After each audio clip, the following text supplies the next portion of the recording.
ब्राह्मण मिथिलावासी जो है द्वादशा, जिसको यहाँ 12वीं बोलते हैं। हर जगह 13वीं बोलते हैं, यहाँ 12वीं बोलते हैं।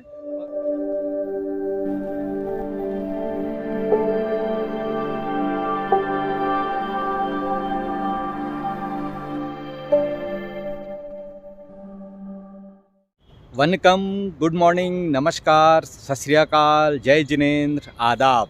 तो साथियों, सर्वप्रथम आज के ब्लॉग में आपका हार्दिक अभिनंदन है, स्वागत है। साथियों, इसी विश्वास के साथ आप स्वस्थ होंगे, मस्त होंगे, व्यस्त होंगे और अपने अपने कार्यों में व्यस्त होंगे। आज का मैं ब्लॉग प्रारंभ करता हूं। तो आज मैं एक ऐसे शहर में आया हूं जो छठी बार लगातार स्वच्छता में नंबर 1 आया है और यह शहर अपने प्रदेश की कमर्शियल कैपिटल भी कही जाती है। तो जी हाँ मित्रों, आपने सही गैस किया, मैं इंदौर में हूँ और इंदौर में मैं अपने निजी फंक्शन में आया हूँ जिसके विषय में मैं आपको जानकारी भी दूंगा।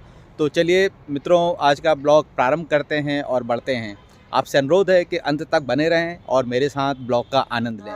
हैट्रिक चौका पंच लगा कर लगा दिया छक्का, हैट्रिक चौका पंच लगा कर लगा दिया छक्का, बजा दिया डंका, इंदौर ने मारा है छक्का। तो साथियों, ये कमलेश जी हैं और ये हमको बताएंगे कि इंदौर में कचरा हम किस तरह से लेते हैं। तो बताइए कमलेश जी। गीले का सर, ये गीले का मैं दिखा दूं। ये गीले का। गीला कचरा यहाँ पर डाला जाता है साथियों। इसमें प्लास्टिक जाती है, ये पूरा प्लास्टिक के अलग है, दूसरा डिब्बा है और इसमें सूखा कचरा, इसमें सूखा। तो 3 तरह के डिब्बे अभी हम देख चुके हैं। 6 तरह कांच के डलता है सर, इसमें कांच डलता है। अच्छा, इसमें डायपर बच्चों का, बच्चों का डायपर, इसमें इलेक्ट्रिक का सामान, इसमें इलेक्ट्रिक का सामान। तो 6 तरह के डिब्बे हैं जहाँ पर आप अपना अलग अलग सामान डालते हैं। ठीक है, धन्यवाद जी। हैं जो इस पूरा कचरा वैन को चलाते हैं। तो मुकेश जी, ये कचरा आप कहाँ लेके जाते हैं? ये हम जीएसटी पॉइंट पे आजाद नगर ले जाते हैं। अच्छा, वहाँ पे ये कचरा खाली होता है। हाँ, वहाँ से कैप्सूल द्वारा फिर जो टिंची ग्राउंड जाता है। अच्छा, यहाँ पे इसका प्लांट बना हुआ है। अच्छा। तो वहाँ पर इस कचरे का क्या किया जाता है? वहाँ इस कचरे का, गीले कचरे का गैस बन रहा है इंदौर में। गैस बनता है जी। वो घर में जो इसमें खाना बनता है वो अलग गैस है? किचन का कचरा। इसमें गीले कचरे का गैस बनता है। हाँ, और सूखे कचरे का इसका पूरा सेग्रीगेशन होता है। उसमें पन्नी अलग होती है, कागज अलग होता है, फिर उसका दूसरी चीज में यूज किया जाता है। अच्छा। तो लोग यहाँ पर इंदौर में इतने जागरूक हैं कि सबको आपको अलग अलग 6 डिब्बे का कचरा देते हैं या आप अलग सेग्रीगेट करते हैं? नहीं, सबको मालूम है। हाँ, सब अलग अलग कचरा दिया जाता है। अच्छा, धन्यवाद मुकेश।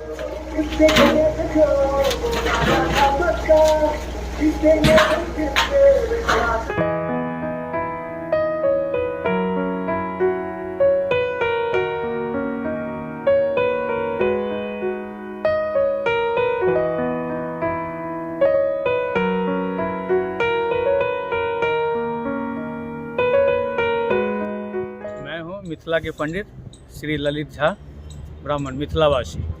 और ये जो हो रहा है श्राद्ध कर्म, जैसा अपना 10 दिन का 10 अंक का तत्व का कर्म होता है, 10 जिसको प्रद्यान बोलते हैं, 10 दिन का। उसके बाद 10वां दिन जो है हम लोगों को, वो बाल छिलवा के 10 अंक का कर्म करके 9 केस, जिसको 9 केस बोलते हैं, वो श्राद्ध होता है। उसके बाद कल का एकादशा श्राद्ध है। कल का एकादशा श्राद्ध ऐसा होता है कि जैसे अपने लड़की को विदा करते हैं, इसी तरीका का 10 अंक का श्राद्ध कर्म करने के बाद जो है एकादशा श्राद्ध, कि उनके लिए पूरा व्यवस्था से पलंग, बिस्तर, बर्तन, भाड़ा सब चीज़ दान करके खोपड़ी बना हुआ है उनके घर के हिसाब से, कि जैसे उनको स्वर्ग में जाने के लिए या कोई चीज़ के लिए ऐसे बाधा ना हो, वहाँ घर गृहस्थी का कमी ना पड़े, उनकी समान होती है एकादशा श्राद्ध। और हाँ। आज जो है द्वादशा, जिसको यहाँ 12वीं बोलते हैं। हर जगह 13वीं बोलते हैं, यहाँ 12वीं बोलते हैं। और हम लोग जो है द्वादशा श्राद्ध बोलते हैं। अच्छा। जो इसमें है कि 12 महीना का जो साल होता है, हाँ, इस साल के हिसाब से उनको कर्म किया जाता है। हाँ, और 12 महीने के साल का हर प्रत्येक महीने का एक प्रद्यान और एक उनकी आसन के कपड़े लत्ते जो भी पिंड पड़ेगा, थाली लोटा पूरा उनको, केला के डंफोर हम लोग को शुद्ध होता है, जो ये केले के डंफोर है। हाँ। उसके ऊपर जो है अन्न रखा जाएगा। अच्छा। जो अन्न जो है एक थाली में पड़ेगा और एक जमराज, जो जमराज देवता है, हाँ, उनके लिए भी अंश पड़ेगा। तो उनके साथ उनकी जुड़ी हुई कार्यक्रम है। और उसके बाद जो वहाँ से चालू होगा द्वादशा कर्म होगा। द्वादशा हर मासी का प्रद्यान बनेगा, पिंड पड़ेगा। लास्ट में जो है सपिंडीकरण घर में होगा, जो अपने पितरों में मिलेंगे।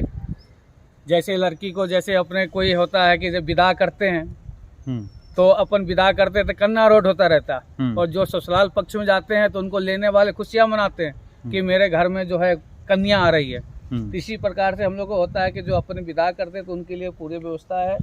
और जो प्रेत लोक में जो पूर्वज दिया गया है कि उनको लेने के लिए अंदर सपिंडीकरण होगा, उसमें उनको 3 पुस्तकों का जो व्यक्ति है वो लेने के लिए तैयार होगा। उसको पिंड काटन में पिंड छेदन बोलते हैं। उनको पिंड काट के उसमें उनको सम्मिलित किया जाएगा और सम्मिलित करके उनको विदा किया जाएगा। अच्छा। ये हम लोग का द्वादशा कर्म है आज का। अच्छा, तो ये जो आपने पूरी प्रक्रिया बताई है द्वादश दिन का है। द्वादश का। ये कितनी थालियां इसमें? इसमें हम लोग का 22 मासी का कर्म होता है। फिलहाल अच्छा। में तो अभी 15 मासी का है। अच्छा। और देवता विष्णु पूजा के सुबह पूजा हुआ है। अच्छा। जो भगवान को जो प्रकाशित करने वाला सूर्य देव है, हाँ। जो पूरा पृथ्वी को प्रकाशित कर रहे हैं। हाँ। और उसके अलावा जो विष्णु भगवान है, हाँ। जो हम आप दुनियादारी सबको पालन करता है, हाँ। उनको आवाहन हुआ है, उनको पूजा हुआ है। अच्छा। पूजा प्रक्रिया करने के बाद, क्योंकि उनके बाद ही कोई पूजा आरंभ होगा। अच्छा। तो देवता का पूजा हो गया। अब पितृ कर्म का जो पूजा है वो हमारा इधर खाना बन रहा है। हम लोग ब्राह्मण जो है अंदर चावल बनाते हैं उसमें। अच्छा। अंदर जाके देखिए उनका। अच्छा, इसमें चावल है। ये चावल का ही प्रध्यान होएगा। अच्छा। उसके बाद अंदर सब्जी बनेगा, बरी बनेगा। तो ये चावल का पिंड बना के। अच्छा। इसमें कहीं ढाल कर उखाड़ कर दिखो। ये चावल बन रहा है। अच्छा। तो इसके हिसाब से पूरा प्रध्यान कर्म होगा। हाँ। और बाहर की समाप्ति जब हो जाएगा, हाँ। तो फिर अंदर जो है मेन द्वार पर जो बोलते हैं कि कभी भी कि अपने संस्कृति वाले को, हाँ। जो लेडीज हो जेंट्स हो, मेन द्वार पर नहीं बैठना चाहिए। अच्छा। क्योंकि उस पर लक्ष्मी का प्रवेश होता है। हाँ। तो वहाँ तो इस मेन द्वार पर पूजा होगा। हाँ। जो अपन सांझ बत्ती करते हैं मेन द्वार का। यहाँ पर। हाँ, यहाँ इस द्वार का। बाहर बैठेंगे। हाँ। और कर्म अंदर होगा।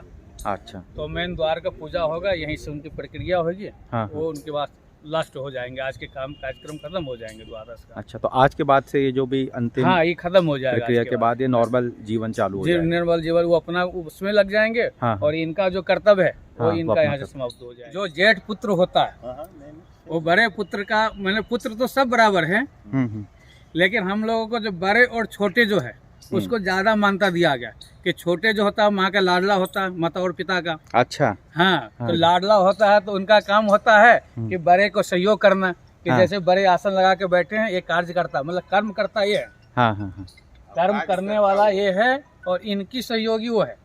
अच्छा। हाँ। और जो बाकी बीच का जो हमारे डॉक्टर साहब हैं, इनका काम है बाहर का पूरा भंडार रूप का, मेहमानों का देखभाल करना इनका काम है। भोज करना इनका काम है। हाँ।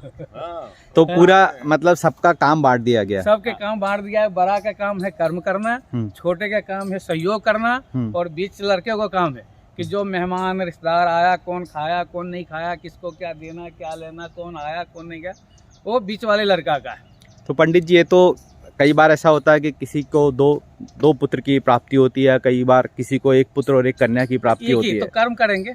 हाँ, तो फिर उस केस में कैसे होगा? यहाँ तो अभी जैसे अपने चाचा का लड़का है, अच्छा, इनसे छोटे है। हाँ। तो वो भी अपने पुत्र, मतलब उनका पुत्र ही हुआ। अच्छा, तो मतलब कजिन भाई और बहनों को ले लिया जाता है उसमें। अच्छा। और जो बीच वाले हैं तो कार्यकर्ता, जैसे उनको बना देंगे, उनको बना देंगे, उनको बना देंगे। तो कार्यकर्ता जो बाहर की देखरेख करने वाले हैं उनका होगा। प्रॉपर मैनेजमेंट सिस्टम हो गया अभी। हाँ।